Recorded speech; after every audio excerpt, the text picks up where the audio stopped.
Hello, everybody. Welcome to Art Lounge Alley. This is Figure Drawing Basics Part 83. I'm your host, and I'm going to jump into today's stream.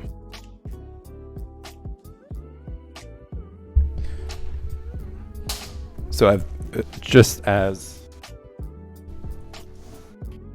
I posted, today is going to be a special stream at 9 p.m. So right now I'm just going to be doing what I was doing yesterday, which is covering more figure drawing basics. But I am pretty excited about it. This has been a long time coming for those of you who've heard about this special stream for a while now. It's just been pretty busy for me. I got some projects that I'm doing on the side, so it's having to find a little bit of time that I have to squeeze in and do some research, preparation, all that stuff. So finally was able to get a lot of it done. Now this is going to be like cut into many parts, and it's probably going to take some time. But as you guys have seen, it's some amazing work. It's Gil Elfgren. He's one of my favorite artists. But enough about that. You guys will hear more about it tonight at 9 p.m. after the stream. And for now, I'm going to be, as I mentioned, going over more figure drawing basics. So just a quick review for this week. For those of you who are just tuning in for the very first time,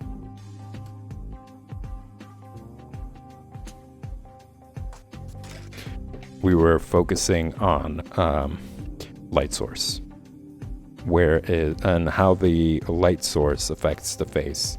So all these are busts, and all of them have a different light source. So for this one, as you could see from this diagram, the light source is directly on the face.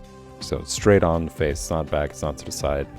And similar to this diagram, you could see that the way the light hits the face is just the same. So this is really important to demonstrate that regardless of the face features, regardless of what kind of a face it is, the way the light source affects the face, where shadows are formed, is going to be pretty much the same. It's going to be very close, and it's very important to take away some things, some basic principles that apply to pretty much every face. And that's also to highlight the importance of consistency when it comes to where shadows form, depending on the light source. So in this diagram and this light source, you could see that underneath the cheekbones, shadows are forming, and at the peak of the cheekbones, like the very highest plane or the very highest part, in layman terms, if you turn it to the side, you could see it's jutting out. So at the very highest point, you could see highlights that are forming. Within the sockets, of course, they're getting blocked by the forehead, so there's shadows being formed underneath. Underneath the lip, it's the same idea. Think of the light as a beam. Right, it's not like water. Water will go into like all the crevices. It'll take the form of whatever it's pouring on top of. Whereas a beam is just a straight kind of blast, right? And whatever is getting in the way of it, whatever is jutting out, is going to catch highlights. It's going to catch the light, basically, or it's going to have the light bounce off of it. So yeah, in this case, the nose is the highest point on the face. It's like the most protruding part. Again, if you do it from the side, you will see that it really is protruding further out than any other part of the face.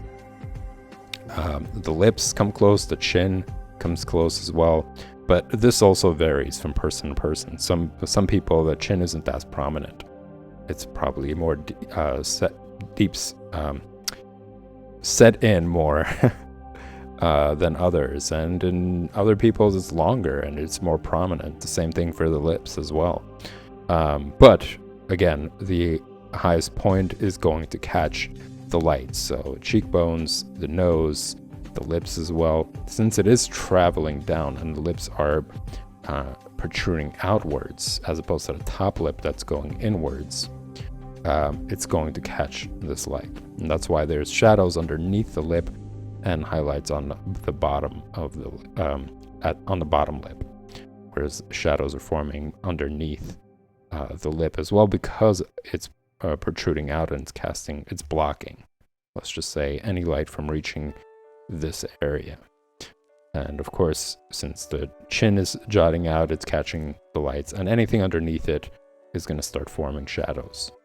So yeah, you could see the same ideas here, right? Different features, different face, but it's the same principles. Underneath the nose there's shadows, at the top lip there's shadows, the bottom lip is getting highlights, underneath the lip it's getting shadows, and around the chin it's getting shadows as well.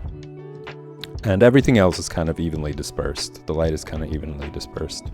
There are subtleties, of course. You can always really concentrate and focus more, and that's like more hyper-realism, where you draw pretty much like every single crevice, every single vein, so on and so forth. I mean, there are really no limits to it. It's how far you want to go, and how much of it do you really enjoy. You know, how much you want to challenge yourself to take things to the next level. In this example, it is an extreme form of light source. So, because the light source is very close, and I have to turn it to the side, I have to turn this face to the side, because having to turn the lamp is going to be a lot. It's a process. But just to give you guys an example to show that it's very similar, the same features are affected by light and shadow, regardless of what kind of a face it is. As you can see, the nose is blocking a lot of the light that is going to travel over to this side. Now, the further up I'm going to bring it up towards the camera, it's just to orient it to the light source, to show that it's directly from this side. It's not in this angle, it's directly from the side. So you could see that the light kind of just travels and stops here pretty much, or right in the middle, because the face curves and it's not protruding out to capture this beam, right, as we were saying. As you could see, like if I put my hand right next to the face, it's catching a lot of light, right? It's in the light. So this concept of the beam, whereas whatever is turning down isn't getting it. So if there were parts that were protruding further out, like let's say the cheekbone for some reason was really jutting out, then it would get even more highlights. So yeah, just the same idea here. Underneath the sockets, there are shadows being formed because they're set in deep. They're not protruding out enough, as opposed to other surface areas, to catch any of the light. So in this example again, you could see that, and that's the case here. Then underneath the nose, there's some shadow that is being formed, and further down where the lips are, further down where the upper lip is, you could see that there are shadows there as well. Here is the same case. You could see at the bottom of the chin, there's some light that's being that is passing through, and kind of stops as things curve away from the light, the same way as it is here. Here it is the same idea as this one, except that the light source, instead of it being directly on the right side of the face, it moves up a bit. So now it's a little bit more on the face, not just the side of the face, but it's still angled from the top right. So top right angle here, and you could see in this diagram, it's just giving you an extreme example of where the light source is and where the shadows form. So again, pretty much the same, right? As you could see here, light is traveling on the chin, then it's forming underneath the bottom lip, it's forming on the upper lip as well. There's shadows there. There's shadows forming underneath the nose and kind of traveling the opposite direction of where the light source is. So shadows form the opposite side of the light source, and that's why you're seeing it here. And everything else is kind of in shadow as well. Only the cheekbone, as you could see in this example here, is getting light source. So again, it's very similar to this one, just less extreme.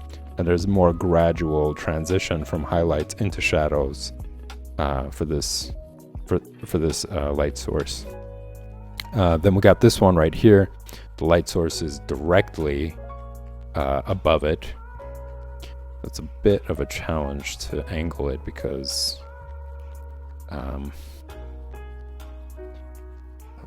it is a little bit more of an extreme. I'm trying to see if I can catch this.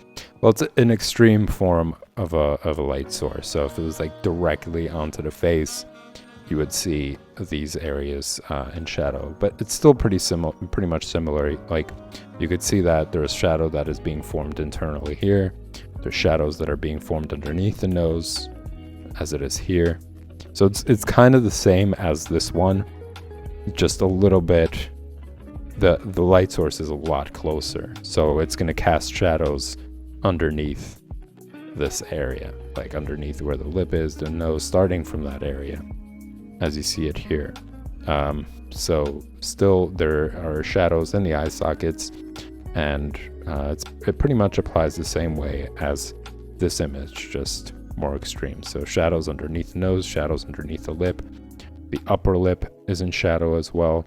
The cheekbones are in shadow, and the jawline is going to be also in shadow as well. So you could kind of see it here. It's just more gradual. It's more subtle, as it is in this diagram.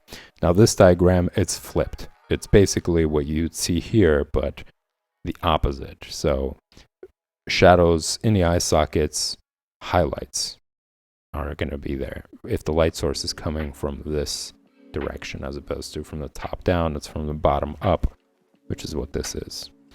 So areas that would be in shadow from the top down light source would be receiving highlights in the light source coming from the bottom up. So eye sockets would be in highlight.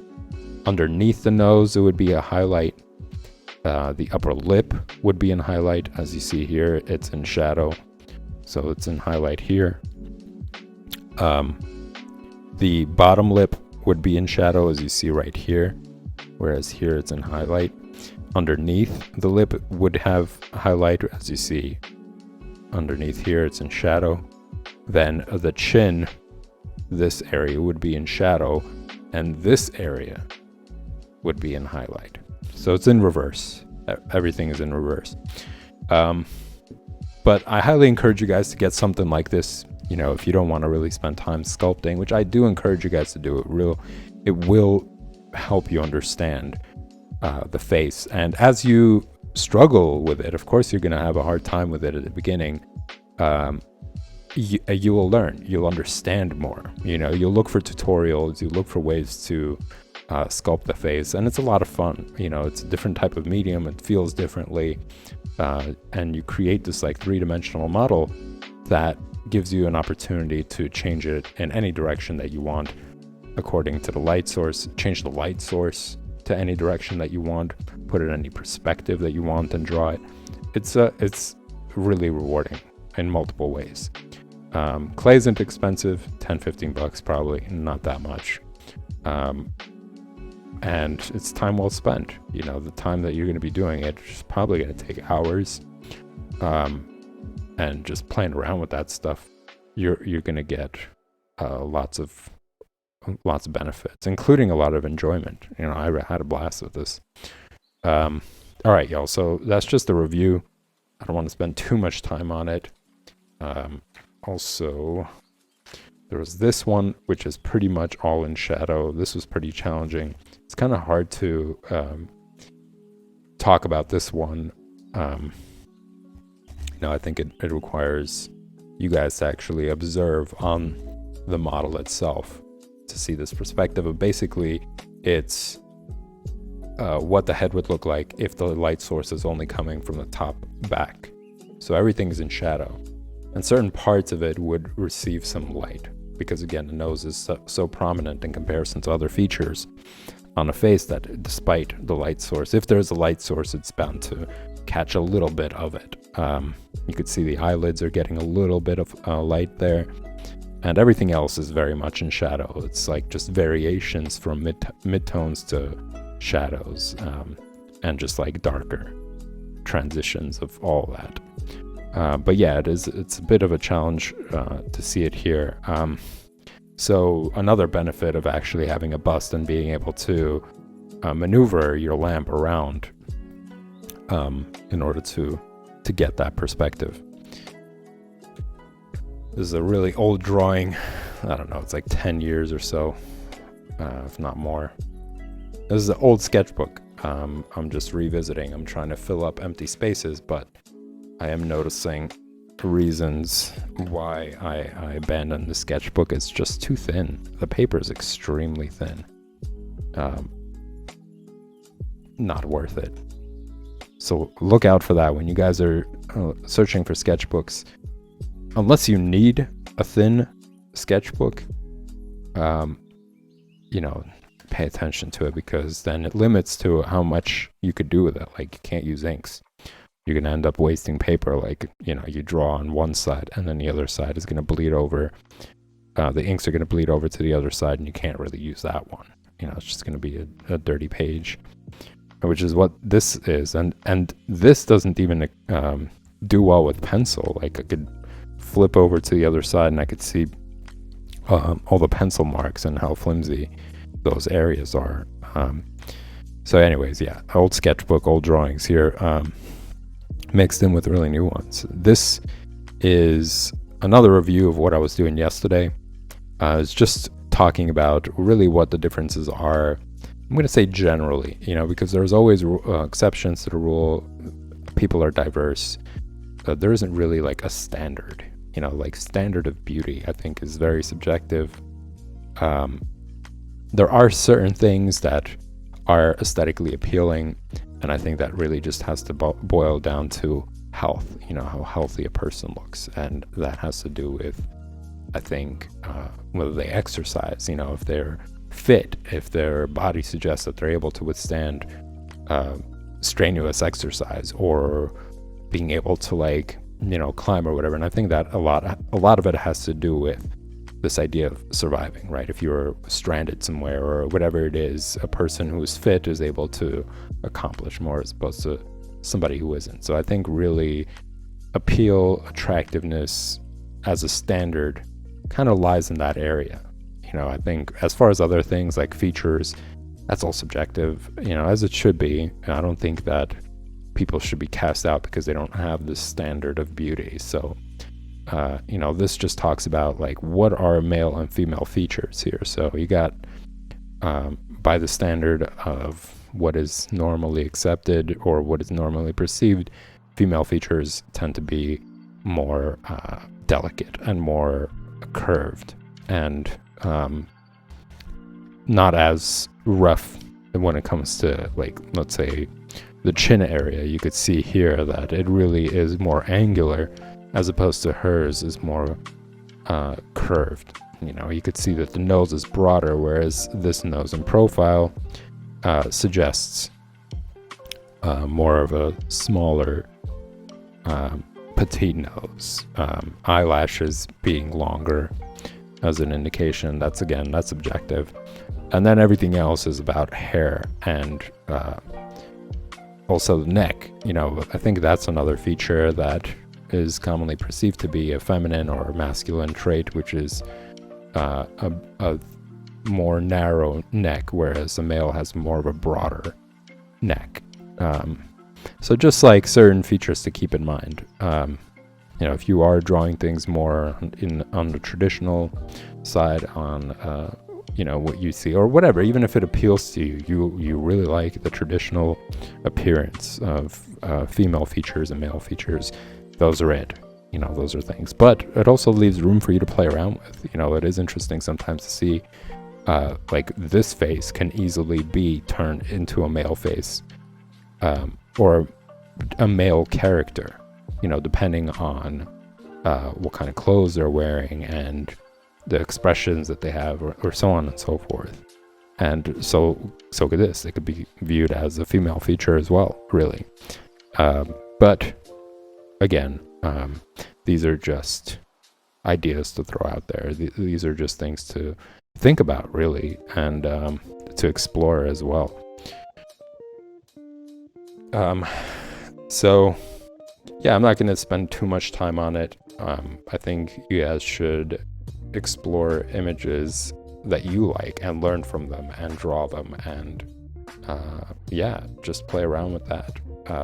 Find your own aesthetic when it comes to people, how they look, so on and so forth. The important thing is that you're working from life. So regardless of the subject, you're working from life, which allows you to train a lot of things like understanding anatomy, proportions, these basic fundamental rules of making sure things line up.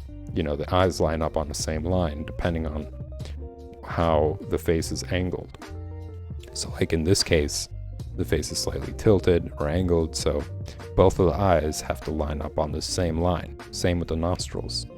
Nostrils have to be parallel to the line that balances the eyes. Same thing for the mouth.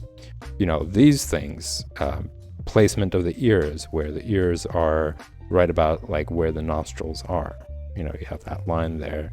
Then the top of the ears where they end is right about where the brow line is. All of that, those are just fundamental principles of the face and face features. And of course, that is also pretty subjective depending on people. But all these guidelines, lining up the eyes, lining up the nostrils, lining up the mouth, lining up the corners of the jawline. You don't want one that's higher or lower than the other, depending on the angle, of course. Let's say if it's like a frontal view of the face, one side of the jawline shouldn't be higher or lower than the other. They should line up on the same line. So that has to do with proportion. That has to do with like anatomy. And those things you learn very well by drawing from life and studying them, really paying attention to this stuff. Not only that, but again, you're improving your hand-eye coordination. You're learning little things about face features that really apply to every single type of face.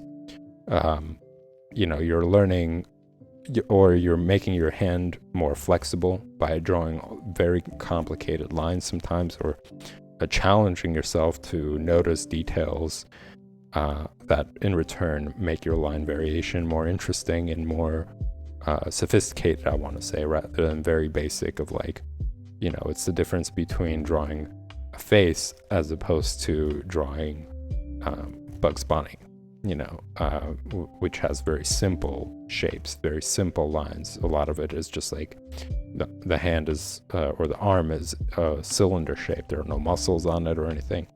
So learning these complicated lines gives your hand flexibility, gives your eye the ability to notice detail, and then connects both of them together, your hand and your eye, being able to sync and pretty much draw whatever it is that you're looking at. Your hand is able to connect with your eyes and say, okay, you want me to draw this? I'll do that. As opposed to what happens to people who aren't, well trained yet or haven't studied enough, where what they're seeing, their hand is incapable of doing yet, or your eye isn't even able to see certain details. So by practicing all this stuff, by drawing from life regardless of the subject, by drawing all sorts of different type of people, you're able to learn all this. So anyways, that pretty much sums up the week. Today is the last day of this week. Just wanted to go over that real quick, and this, of course, for newcomers who have never seen any of these episodes, figured it would be a pretty good way to introduce you guys.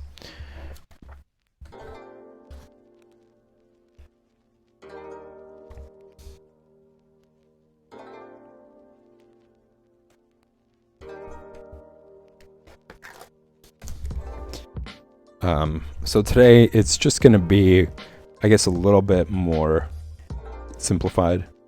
It's going to be kind of similar to yesterday's stream, and I'm going to be showing you guys like a step-by-step kind of demonstration of drawing the face. So Start out with the circle right here. I kind of jumped to creating the entire head, but you start out with the circle and then you add the cup shape underneath for the jawline area and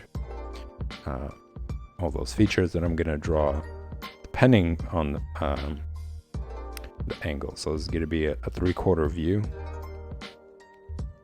of the face, and I'm drawing everything lightly. I'm not pressing too hard. I mean, I want you guys to be able to see it, so I'm gonna have to press a little bit harder.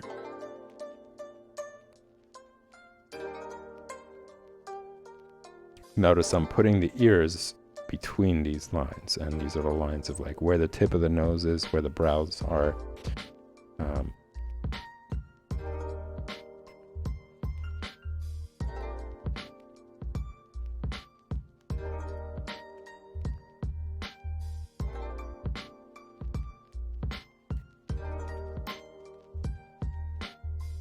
So I'm keeping it loose. I'm sketching things out. I'm not really committing myself to anything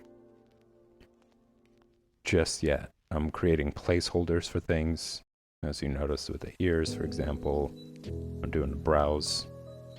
I'm gonna work on the nose here. Place the eyes.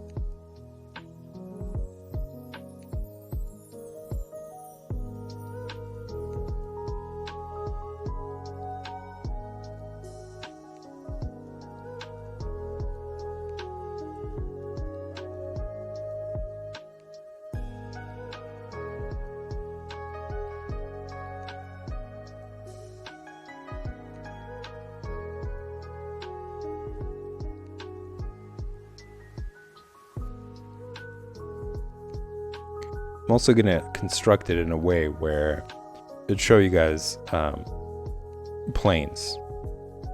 So like, you know, this right here is a plane on the face. Just a surface area that's a little bit more flat. Now this is another plane right here that creates the curvature on both sides. This is another plane right here. You know, this area is the surface area, and so on and so forth. So you'll see it, you'll see me constructing it in the same manner.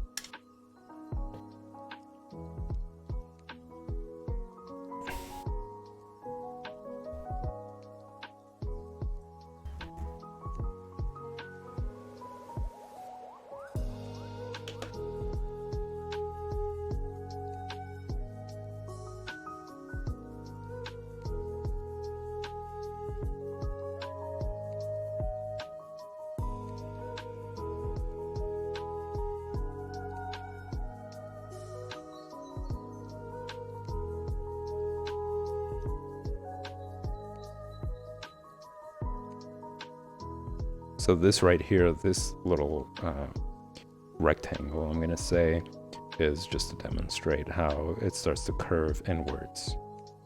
Whereas this surface area, this plane right here, is just showing the bridge of the nose.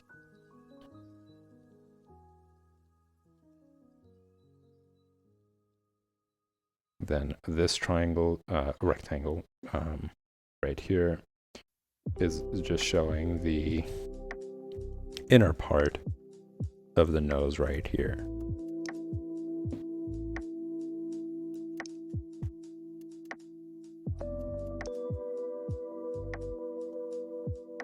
The surface area of the tip of the nose, that's another plane right there. Going to show slight suggestion of a nostril on the other side. Can't quite see it, it's turned away from the angle. It's turned away from the camera, rather, turned away from the viewer. So it's a little bit more difficult to notice it. And there's another plane right here, and that's more of a triangle shape right there. It's just to show the underneath part of the nose.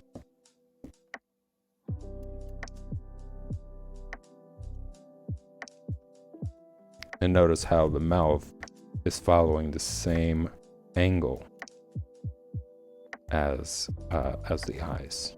So the eyes are kind of tilted. It's a 3/4 view. The head is a little bit tilted.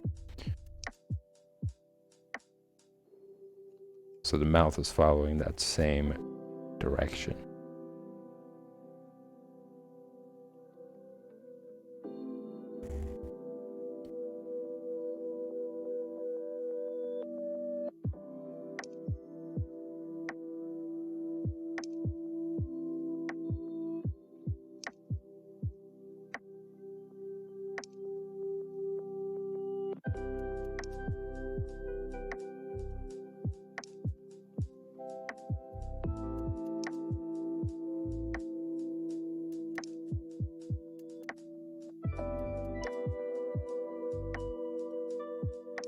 So as I mentioned before, when you're drawing this stuff, they're placeholders. So it gives you an opportunity to move things around.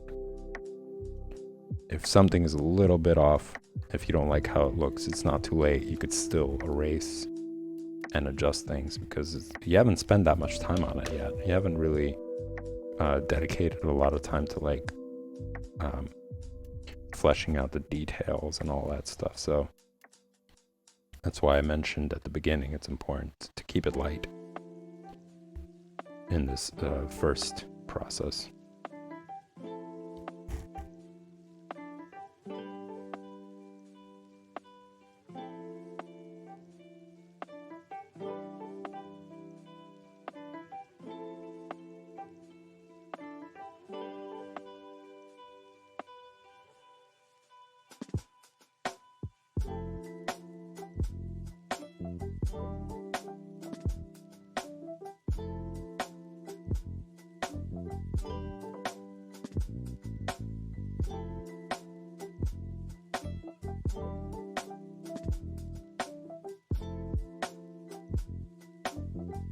So now I have the general shape, right? Everything is kind of placed where I'd want it to be. And now I could start really defining things, start really giving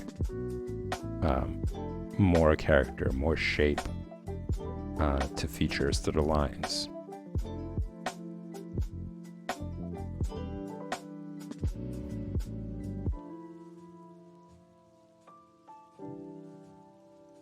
And I could erase lines that I no longer need. So I'm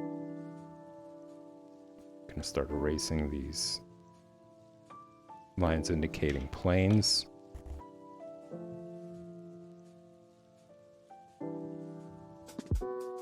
And instead adding little indications of their presence.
This is going to be an older gentleman.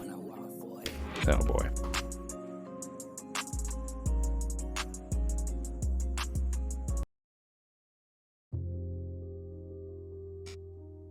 Pretzel just doesn't want to take a hint. I disliked that song already so many times.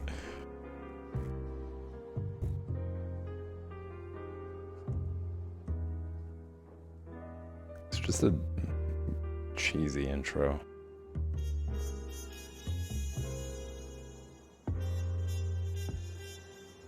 Now this is a lot better. It's more chill.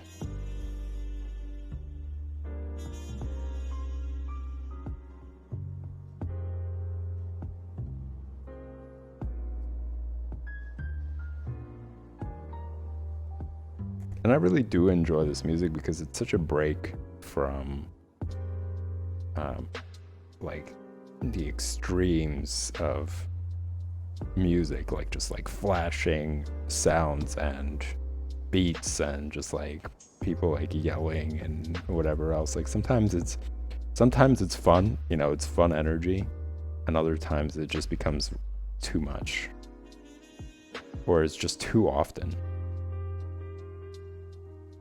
And it's nice to just listen to like chill jazz.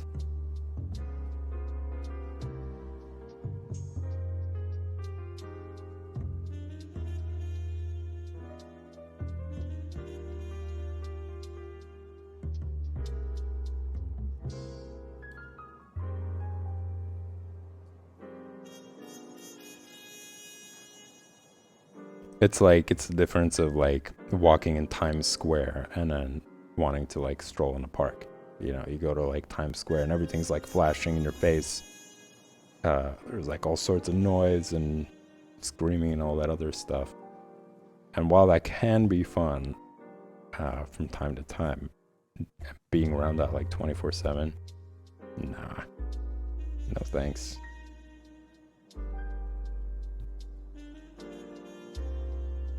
And sometimes social media could feel like that. You know, you go on there and you browse through it, and it's just like everybody's like throwing something at you to try to catch your attention and all that stuff. And also the algorithm as well. It's just like, it becomes a little bit too much.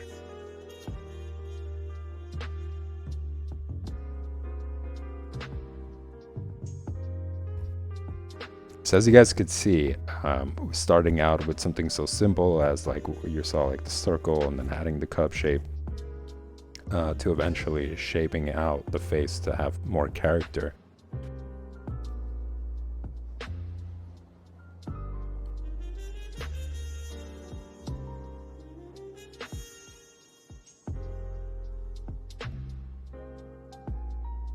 And a lot of these line choices come from just drawing a lot. You know, just, I guess, drawing all sorts of people, as I mentioned before.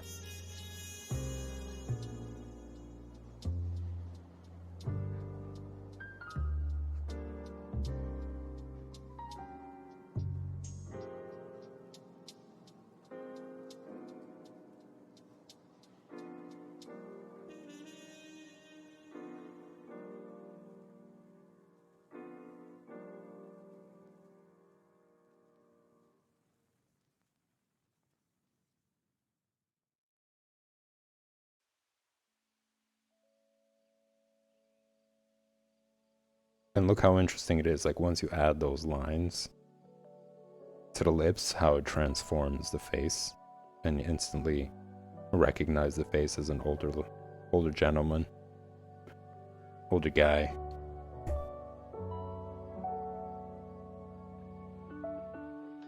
The subtlety of lines that make such a huge difference. I'm always intrigued by that.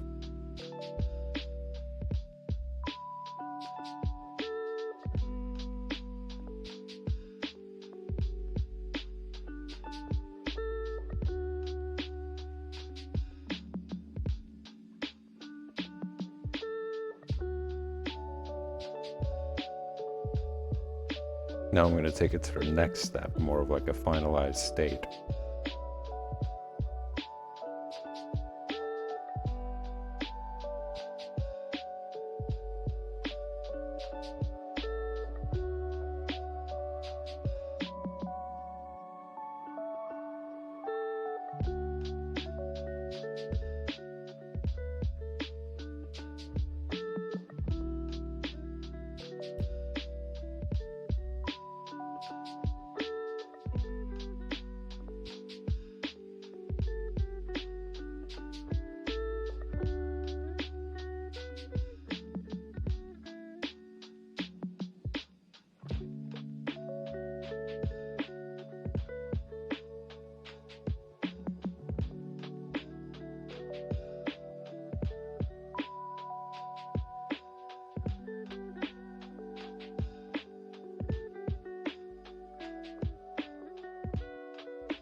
And notice how shadows transform the face. Like once I started laying down the shadows on it, it almost looks like a totally different face as opposed to what it looked like.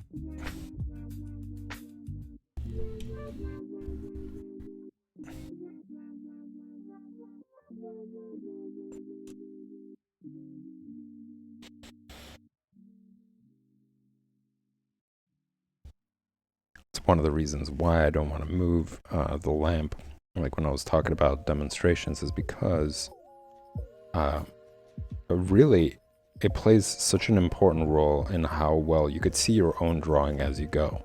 Like sometimes you get caught up in the drawing and you don't realize that you're struggling to see. Like for me, there was a moment where I was struggling to work on something on a face, and then I realized like the pencil is kind of creating a reflection, and because of that it's harder for me to see the lines around, and then having to adjust the lamp a little bit really changed my ability to just recognize the drawing more. Try that out, guys. When you are drawing, keep a close eye out on how well you could see the drawing, depending on the light source. And then play around with the light and see, does that actually help? Does that improve for you to see the drawing better?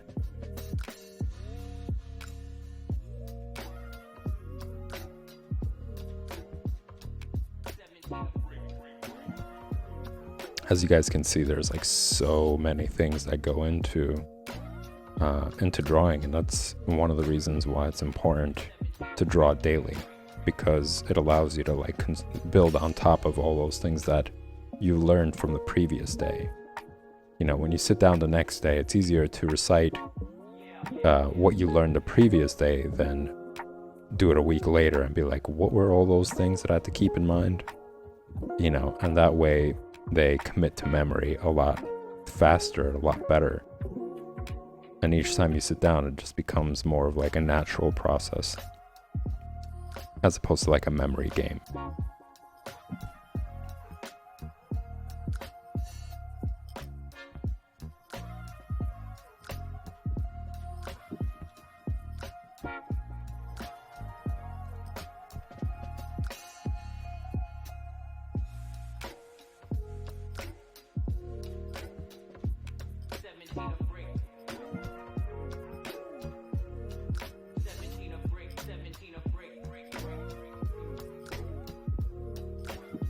I was hoping to actually get this done before the stream ends, but I'm also very excited because, for those of you who are tuning in now, I'm going to be doing a special intro today.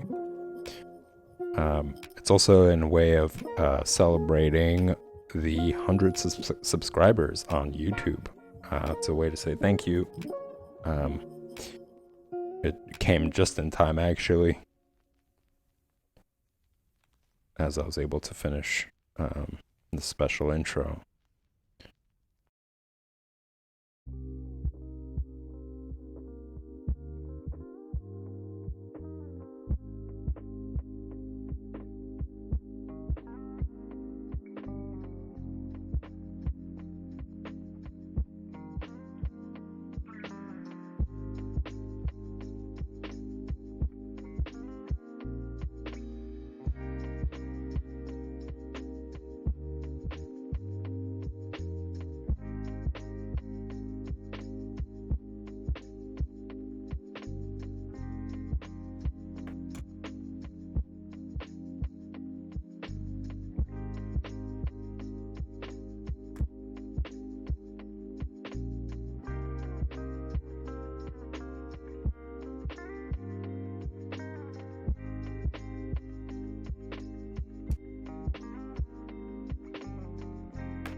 All right, y'all.